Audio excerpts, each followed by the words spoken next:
Papa told me I couldn't do a lot of things. I feel like I'm the chosen one. Look at this. We created this. This didn't exist before we were here. All we are is proud and passionate. I love Toronto. I love this team. And we're going to the NBA Finals. Let's go! Nothing matters but winning. Welcome back to another episode of Rapzville Weekly. I'm your co-host, Gabriel Chelio, here with Adam Casucci.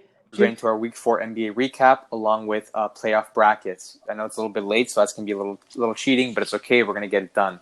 So let's just start. We got a lot of games to cover, a lot of series to cover. So first, starting off with the Bucks versus Magic. Right now, we are 1-1. Series is tied. They are doing Game 3 as of our recording day, but we're not counting this as our week recap. Magic came up balling in the first game of the series as they won 122-110. Orlando shot better from the field, 49% to the 43% of the Bucks. And from three, they shot better as well, 39 to 33%. Not to mention almost going perfect from the free throw line. Giannis' supporting cast did not do much to help him this first game here, as Milton had 14 points, 6 boards, 4 assists, and 4 turnovers on 4 for 12 shooting. And Lopez had 5 points, 4 boards, and 1 assist on 2 for 9 shooting from the field, 0 for 4 from 3. They both played 30-plus minutes per game, so they definitely have to contribute a lot more if the Bucks want to win. Those are the two other main stars of the team, so they got to do that. And their other role players sometimes spark some type of offense on the bench. Dante DiVincenzo went 1 for 6 from the field with 2 points, 4 boards, and an assist. And Pat Connaughton went 1 for 4 from the field, with 3 points, 3 boards, and 1 assist. This means that some of the role players, obviously, that can spark that thing were not performing well either, so Giannis didn't have much help at all. But he did his part, dropping 31 points, 17 boards, and 7 assists, and 1 steal on 12 for 25 shooting. He did have 5 turnovers, though, which stemmed from Orlando's tough defense on him. He was gotten a lot of double teams, and they did a good job of closing out the shooters of the Bucks. So if those role players don't perform well and you do a good job of doubling Giannis, it can cause some damage to the Bucks, which we saw in Game 1. A couple of players had good games offensively for the Magic, like Fultz with 15, 2, and 6 on 6 for 11 shooting, and T. Ross with 18, 6, and 1 on 7 for 13 shooting. Clark had 15 points, 6 boards on 4 for 12 shooting, and DJ Augustine 11, 3, and 11 on 3 for 11 shooting. Magic suffered a loss, though, with no Aaron Gordon in Games 1 and 2, who usually provides strong offense and defense for them, mostly to defend Giannis, and most likely he's not going to play Game 3 either. Vucevic performed well in this game and the next, dropping 35 points, 14 boards, and 4 assists and 1 block on 15-24 shooting. He did have 5 turnovers this game, but in Game 2, he kept it rolling with 32 points, 10 boards, and 2 assists on 13 for 23 shooting. But the Bucks came out stronger this game, took care of business like they're supposed to in Game 1, winning 111-96. Brook Lopez helped Giannis much more this game with 20 points and 3 boards on 8 for 12 shooting. Middleton only had 2 points, 5 boards, 6 assists, and 4 turnovers on 1 for 8 shooting. Dante and Pat both stepped up. Like I said, unlike last game, they did contribute and help them win. 11, 3, and 1 on 4 for 9 shooting for Dante, and 15, 11, and 3 on 5 for 8 shooting for Pat. Pat's shots were all 3-pointers too, wherein he added 2 blocks to his stat line. And Giannis had another solid game, dropping 28 points, 20 boards, 5 assists, and 7 turnovers on 10 for 23 shooting. Okay, now moving on to the Celtics versus 76ers series. I'm currently with 3-0 to the Celtics. Game 1 went to the Celtics, 109-101. Tatum and Brown dynamic duo. Tatum had 32 points, 13 rebounds, 1 assist, 3 blocks on 10 for 21 shooting. Brown had 29 points, 6 rebounds, 4 assists, 3 steals on 9 for 16 shooting. And Kemba Walker, their other star, had 19 points, 1 rebound, 5 assists, and a steal on 7 for 16 shooting. Joel Embiid had 26 points, 16 rebounds on 8 for 15 shooting. Alec Burks had 18 points, 6 rebounds, 2 assists on 6 for 15 shooting. Richardson had 18 points, 6 rebounds on 7 for 17 shooting. Tobias Harris had 15 points, 8 rebounds, and 8 assists on 6 for 15 shooting. The 76ers obviously need more out of their bench and key guys like Horford, Korkmaz, and Thibault to produce. Celtics won 128-101. Tatum broke his career playoff high with 33 points, also with 5 rebounds, 5 assists, and 12 for 20 shooting. Kemba Walker also had 22 points, 4 rebounds, 2 assists on 8 for 16 shooting. And Brown had 20 points, 5 rebounds, 1 block on 6 for 13 shooting. Stars of the Celtics, again, continued to perform. Embiid had 34 points, 10 rebounds, 3 assists, and a block on 11 for 21 shooting. Josh Richardson had 18 points, 3 rebounds, 3 assists on 6 for 12 shooting. And Shake Middleton had 14 points, 14 points, 3 rebounds, 4 assists, and 5 for 8 shooting. Thibault, Horford, and Korkmaz really have to produce here if the 76ers want to have a chance to win the series, because they haven't been doing it in the first 2 games. And the 76ers also shot 24% from 3, which is a big downfall for them. In Game 3 here, the Celtics won again, 102-94. Kemba clutches it out late with 24 points, 8 rebounds, 4 assists, and 10 for 20 shooting. He hit some obviously big buckets down the stretch, which won them this game. Jaylen Brown also had a big game with 21 points, 7 rebounds, 3 assists, 6 for 16 shooting. Tatum had an off game, shooting 6 for 19 and only dropping 15 points. Joel Embiid for the 76ers had 30 points, 13 rebounds on 7 for 20 shooting. Josh Richardson had 17 points, 3 rebounds, 3 assists on 5 for 17 shooting. And Milton and Harris were also pretty good with 17 points and 15 points. It was another poor shooting performance once again by the 76ers, which they got to improve, honestly, if they want to get one game out of the series. And Embiid is not happy right now with Philly's play. And he was voicing opinions on social media and on the interviews that he wants things to change and he doesn't want to get swept. I feel bad for him. He could possibly be seeing him exiting the 76ers because he is working really hard and the team is not performing well enough. And he's just not doing what he needs to get done at the 76ers. So he could be leaving. Moving on to the Pacers versus Heat. This was an interesting matchup. We had the 4th seed versus the 5th seed, and we all thought it was going to be a very close game. But right now, Heat do lead 2-0.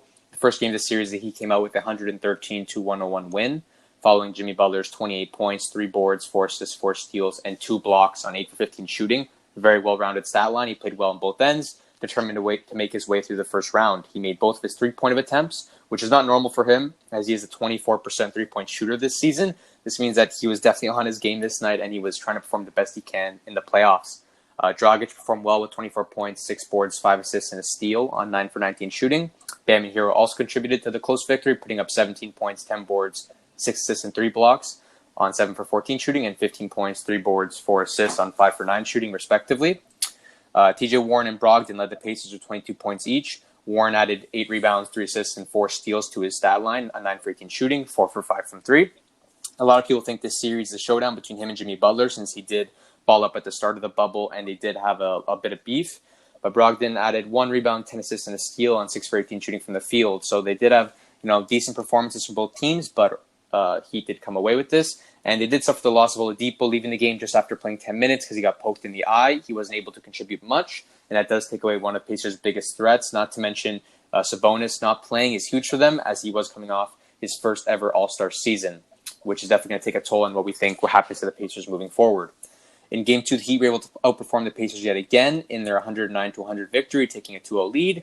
The Heat shot much better this game all around and were able to out-rebound and out-assist the Pacers. Duncan Robinson led Game 2 with 24 points, 2 boards, and 2 assists on 7 for 8 shooting, with all his attempts being 3 balls. Dragic and Butler continued to produce decent numbers with 20 points, 3 rebounds, 6 assists on 9 for 18 shooting, and 18 points, 7 boards, 6 assists, 2 steals on 5 for 13 shooting, respectively.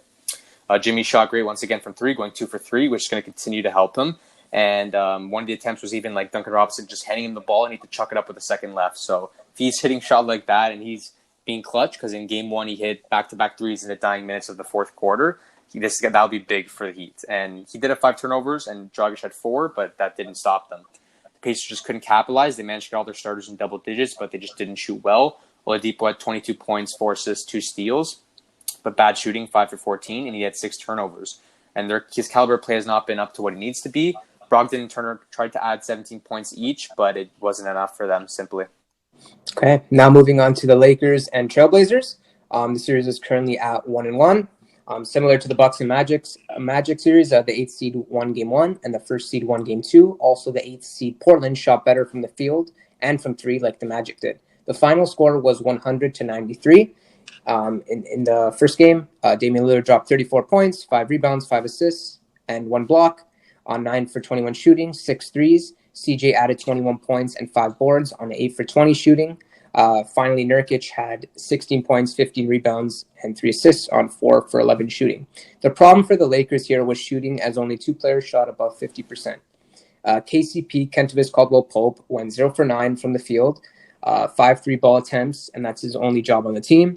He ended with 1 point, 1 board, and 1 assist in 29 minutes. Danny Green, in 24 minutes, had 10 points and 2 boards on 4 for 12 shooting. Yikes. 2 for 8 from 3. James had a well-rounded game, obviously with 23 points, 17 rebounds, and 16 assists on 9 for 20 shooting. 4 turnovers as well. Davis had 28 points. To combine with James, 11 boards, 1 assist, 2 blocks, and 2 steals on 8 for 24 shooting. 0 from 5 for 3.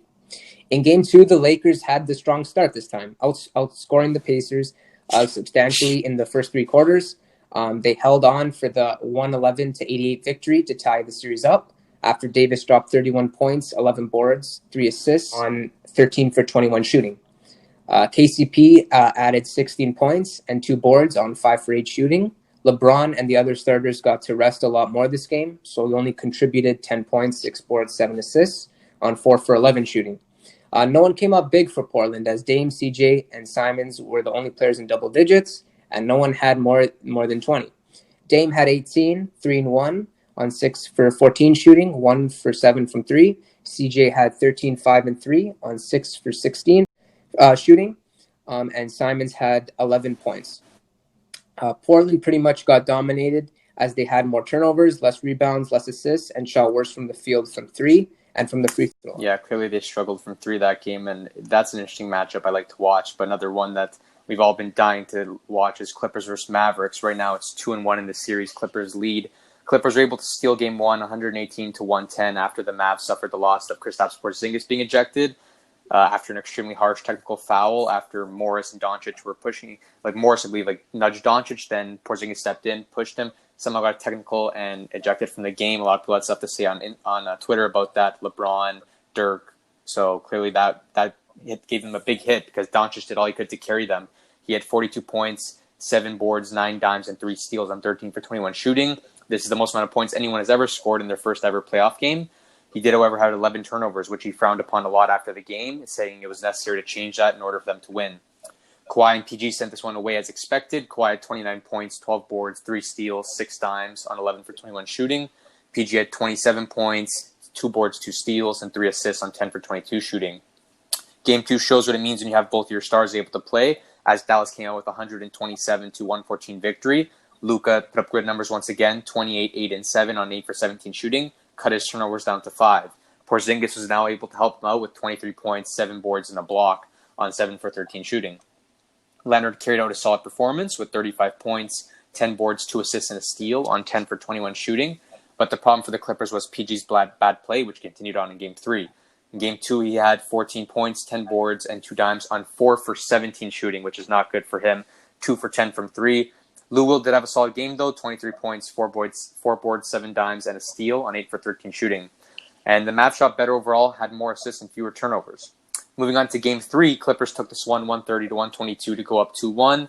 The team comparison is roughly the same, but the Clippers managed to edge them out following Kawhi's 36-point bomb, 9 boards, 8 dimes, 2 steals, and a block on 13 for 24 shooting. He's showing up like himself, but playoff PG did not perform. 11 points, 9 boards, 7 dimes, but 3 for 16 shooting, 1 for 8 from 3, once again struggling with that 3 ball.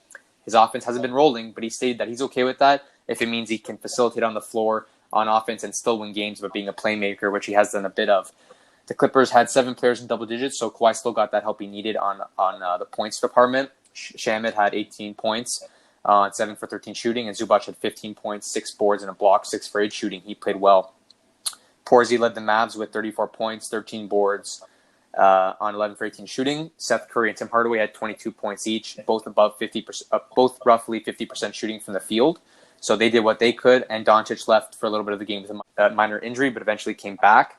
He had a triple-double with a 13, 10, and 10 on 4 for 14 shooting, so he didn't shoot that well. That's where the trouble lied. After going off in the first 2 games, he was bound to have something that wasn't the best, but he still performed well. Yeah, a lot of interesting stuff happening in that series. I want to see how Luka holds up and does with the Clippers' gritty defense. Moving on to the Nuggets and Jazz series. The Jazz is up 2-1 in the series. Currently, Game 1 went to the Nuggets, 135-125. Denver were converting more field goals. Mitchell had a 57-point bomb, which broke the record for third all-time for most points in a playoff game. He had 9 boards, 7 assists as well on 19 for 33 shooting. Gobert helped him out with 17 points, 7 boards on 8 for 11 shooting. Joe Ingles as well had 19 points, 5 rebounds, 6 assists on 6 for 14 shooting. And Jordan Clarkson had 18 points on 8 for 17 shooting. Jazz needed more help from their rotation players, moved into the starting roles that game due to the absence of Mike Conley.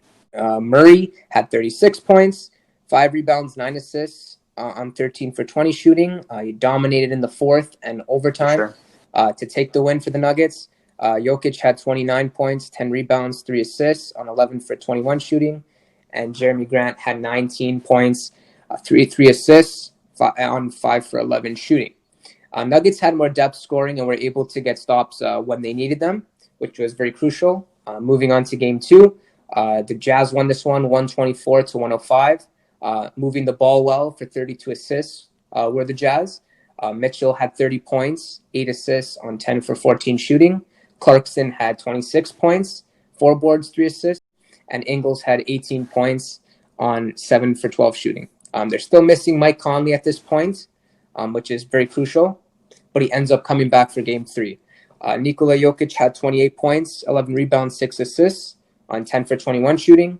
Michael Porter Jr. had 28 points, 6 rebounds on 10 for 17 shooting. Murray didn't play so well with 14 points, 3 rebounds, 4 assists on 6 for 13 shooting. It was an off night for him.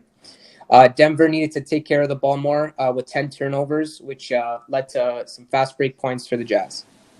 Moving on to game 3, the Jazz took this one as well in a blowout, 124-87. Jazz shot 49% from 3, which was a big part in that game. Conley had 27 on his return game on 9 for 13 shooting. Rudy Gobert had 24 points, 14 rebounds, 11 for 15. He's just been a monster this series. Donovan Mitchell had 20 points, 4 rebounds on 5 for 13 shooting. And Niang also had 16 points coming off the bench from 9 from the field. No one stood out for the Nuggets as Jokic, Murray, and MPJ struggled to make an impact, not putting up more than 15 points each.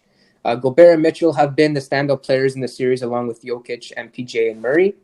When looking at the series, the Nuggets are more of a star-based team with Jokic and Murray carrying the load each and every night. With the Jazz, I feel it's a different story because they have so many more different weapons than Denver in terms of depth. Yeah, I think for sure game 1 was crazy to see Donovan Mitchell go off, but he couldn't carry the load alone, and Murray came back and dominated that end of that game, put away good stops by the Nuggets, and now a little bit of a turnaround with Mike Conley back. Him coming in, his presence was felt, and Mike Malone, coach, was scared that he was in there, and we were starting to see it now. Moving on to Thunder Rockets. The Rockets are cleaned up house pretty much. They're up 2-0 right now. Game 1, 123-108. Rockets shot better. They had less rebounds. Obviously, their height with that small ball lineup. Chris Paul had 20 points, 10 boards, 9 assists, 2 steals, 7 for 14 shooting. Gallinari, 29 points, 3 boards, 3 assists, 1 block on 9 for 17 shooting. And Steven Adams, 17 points, 12 boards, 2 assists, 7 for 13 shooting. No one else was in double digits, so there obviously is not enough help for OKC here. Paul and Gallinari can't do it alone scoring-wise, and neither can Adams. Harden basically exploded, 37 points, 11 boards, 3 assists on 12 for 22 shooting. And Jeff Green and Eric Gordon contributed greatly as well. Green had 22 points, 6 boards, 4 assists on 8 for 12 shooting. Gordon had 21 points, 3 boards, 4 assists on 7 for 17 shooting. In Game 2, the Rockets once again took it 111-98, another easy win for them. Gallinari, 17 points, 5 boards, an assist and a block on 5 for 12 shooting. Shea Gilgeous tried to do what he could this game, stepped up, 31 points, 6 boards, 2 assists on 9 for 17 shooting. But Paul didn't play as well, 14, 6, and 2 on 6 for 15 shooting. OKC, if they want to outperform the Rockets, who are known for their crazy offense, they all have to perform well on offense as well, because clearly they're not doing what they can defensively to lock in. 7 players in double digits for the Rockets. That's, that they did their part out of the 8 that played. Harden did leave with 21 points, 5 boards, 9 assists, 3 steals, and a block on 5 for 16 shooting, which isn't his best night, but they still come out with an easy win. And another performance I thought stood out was Daniel House Jr. had 19, 9, and 3 on 6 for 13 shooting. Yeah, a lot of crazy stuff going on there as well with the Rockets' gameplay and their small ball lineup. We'll see what turns out there. Moving on to the Raptors versus Nets series. Obviously, the Raptors are up 3-0. The Raps have dominated this series so far, winning all 3 games. The first game, the Raps came out strong with a 134-110 victory, putting up 37 points in the first quarter alone. Pascal started strong with 10 points, 7 boards, and a dime on 3 for 6 shooting from the field, 1 from 3 in the first quarter. No real good matchup for him on the net, so he has to exploit that. The story of the series has pretty much been the same in that we try to rebound and abuse our size. However, some pesky players like Jared Allen and Karis LeVert can cause some problems on the glass, and overall, the Nets offense has primarily been running a high-tempo transition game led by LeVert. We held LeVert to 15 points in Game 1 on 5 for 14 shooting, 0 for 2 from 3, but he did have 7 boards and 15 dimes. Timothy Luwawu-Cabarrot, TLC, has been a great player this series for them, putting up 26, 7, and 2 on 9 for 13 shooting in Game 1. Jared Allen added 15 points, 12 boards, and a dime on 6 for 10 shooting, while Harris had 19 points, 6 boards, and 2 dimes on 8 for 14 shooting. FVV exploded for us with 30 points, 2 boards, and 11 dimes on 11 for 15 shooting, 8 for 10 from 3. Most threes in a game for him. Ibaka contributed 22 points, 7 boards, and 3 dimes on 8 for 14 off the bench. Siakam played poorly the rest of the game, which is very disappointing for us. He ended with 18, 11, and 1 on 4 for 13 shooting. A perfect 9 for 9 from the free throw, and 1 for 4 from 3. We tried to contain their facilitator, LeVert, by double-teaming a lot in the third, but he stayed poised and found outlets for assists off those double teams.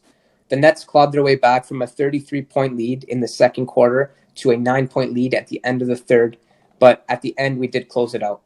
After this game, Jacques Vaughn made a bold statement in saying that historically, Fred VanVleet is not a good three-point shooter and that he won't score more than 10 points a game. I find this very disrespectful because Fred has been a guy that has been performing consistently throughout the playoffs, his only downfall being the 76ers series last season, but he's been great. The Raps had a much harder matchup in Game 2 after trailing most of the game and bringing it back in the fourth quarter to win 104-99. Norm and Freddie led the game with 24 points each. Freddie added 5 boards, 10 dimes, and a nice block on 8 for 22 shooting. Powell added 6 boards, 2 dimes, and a steal on 11 for 17 shooting. Lowry had 21 points, 9 boards, 3 dimes, 2 steals, and a block on 7 for 14 shooting. And Pascal played better with 19 points, 6 boards, and 3 dimes on 6 for 14 shooting.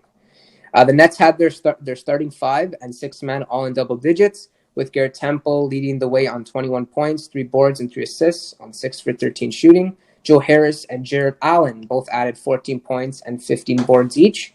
However, Harris did leave the bubble after Game 2 because his mom found out she has cancer. Good luck to his family and respects to him, which is obviously extremely sad to see. This means that the Nets lose another big piece on their already handicapped roster. Once again, we did a good job of locking up LeVert as he shot 5 of 22, ending with 16 points, 6 boards, and 11 assists. Yeah, so far we've done a good job of closing it out. Game 1, a good stretch. FEV obviously played amazing, and we're trying to figure out how to run that offense, close down LeVert. We did a good job of that. TLC has been a killer all series. He's played great, solid basketball all around, and obviously we've done a good job of closing out Game 1. And like you're supposed to do after Game 1 loss, the Nets tried doing a good job of switching up their defensive rotations and offense, figuring out what works and what doesn't. So they made Game 2 a lot harder for us.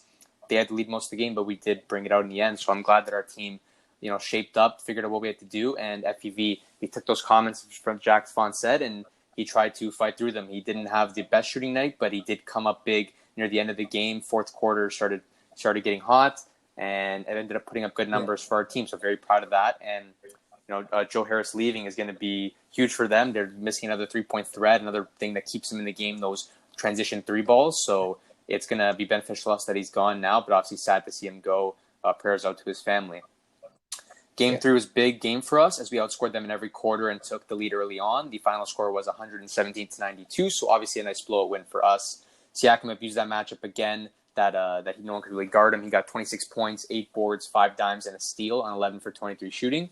Freddie added 22, 5, and 5 on 8 for 13 shooting. And Serge also ended with 20, 13, and 2 on 8 for 12 shooting. So good to see him step up again, just like last game. And, there were a lot of bad plays, sloppy plays while we were watching that we would mention to each other about Serge and Siakam, that they either dropping the ball, not catching a pass, taking a bad shot. But somehow they both shook it off, closed the games well, ended off with good numbers.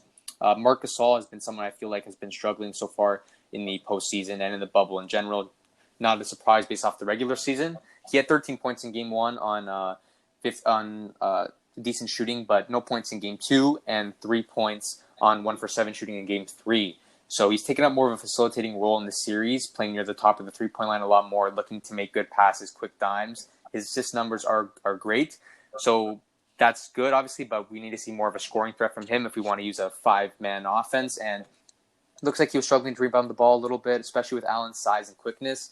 Allen ended with 17 boards in Game 3, so he's got to step that up a little bit if we want to see more minutes from him.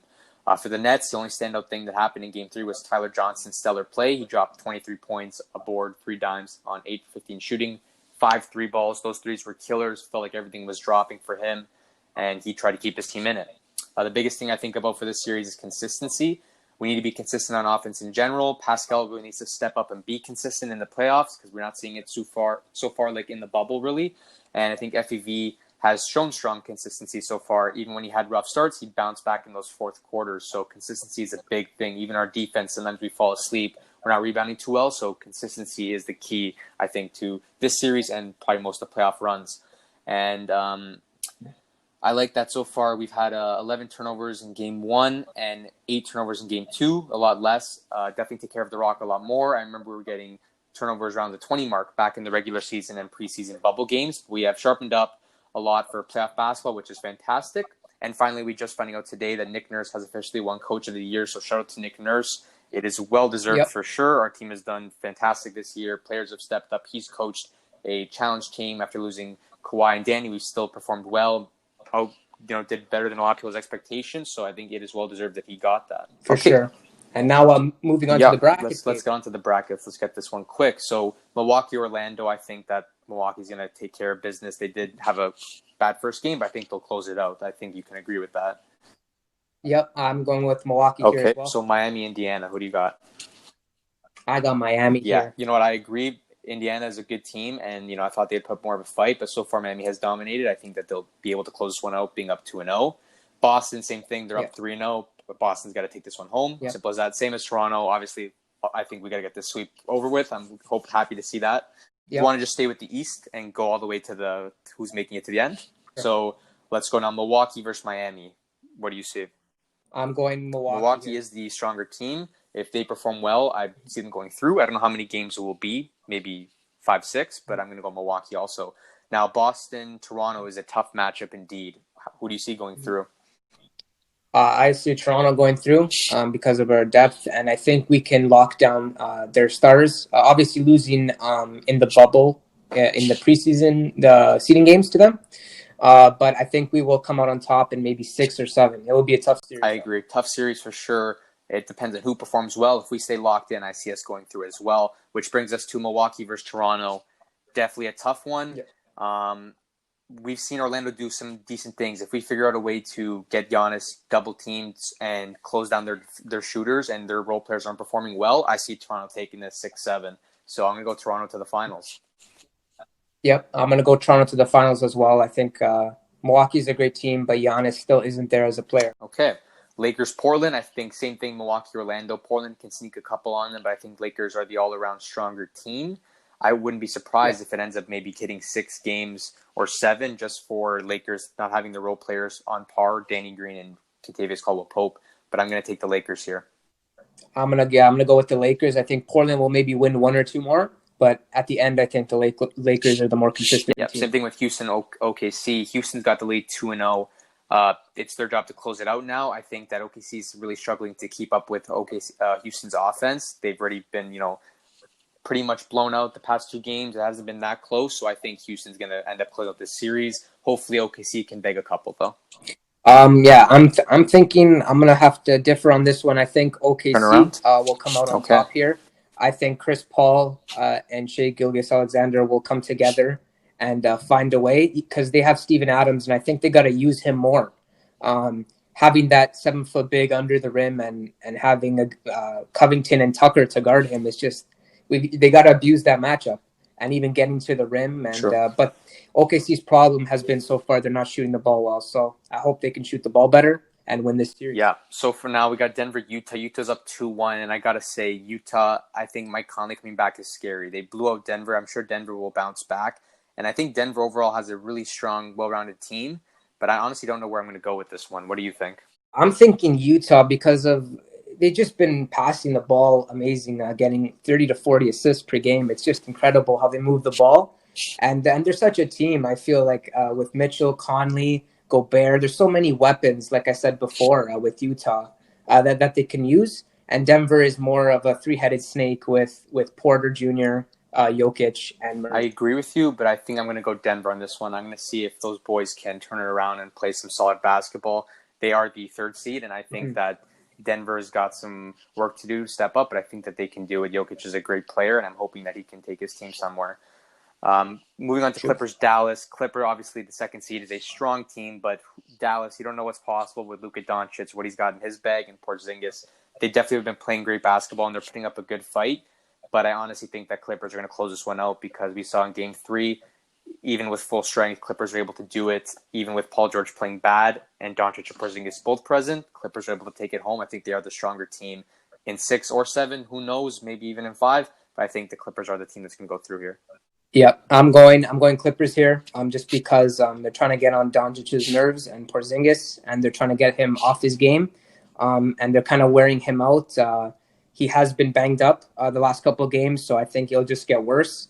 And the Clippers are just a more, I think, tough team, well-rounded, defensively better team. We got to speed this one up a little bit. I'm going to go, so it's Lakers-Houston for me. I think Lakers are easily going to blow out Houston. They got much better size, better all-around team.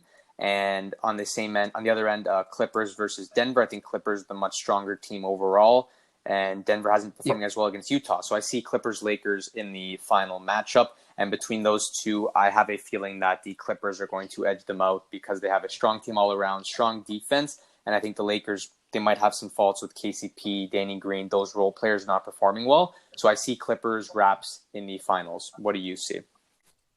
Okay, so yeah, I do see the Lakers and Clippers making it to the conference finals, and I do see the Clippers as well moving on because I think they're for sure a better defensive team. I think Harrell can guard Davis.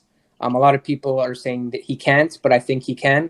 And I think that would be a big thing, locking him up. And I think Kawhi or Paul George can guard LeBron, especially this year. So I think the Clippers will move on to the finals. Okay, and in that finals matchup, I got to support the boys. I'm going with the Raps over the Clippers. Obviously, Kawhi Leonard is an animal, and we know what he can do in playoffs. But if PG continues these woes, I think that our team can play some strong basketball and can outperform them just off of hustle alone.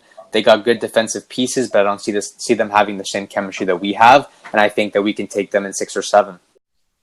Yeah, I'm gonna have to go with the Raptors here. I've always supported them, and I'm just gonna have to go with them. The Clippers, I feel, will take us to maybe 6 or 7. It will be go right down to the wire. I just feel like Nick Nurse will have so many different schemes on the offensive and defensive end to guard Kawhi Leonard and Paul George during the regular season, showing that doubling him and kind of rotating defensively. So I think the Raptors will edge that one out because of the great coaching. Respects to Doc Rivers as well. He's a great coach, but I think Nurse is the best coach in the NBA right now. Yep, and I think we're playing great basketball to prove it. So we will see what happens there. But yeah, that's it. Hope you all enjoyed. Here's our playoff brackets plus our little recap for the week. Please like and subscribe. We're available on YouTube, Spotify, Apple Podcasts, Google Podcasts, all that jazz. Instagram for more NBA content. Find us at Rapzville. Yeah, that's pretty much it. Hope you all enjoyed. That's us signing out. Peace. Peace.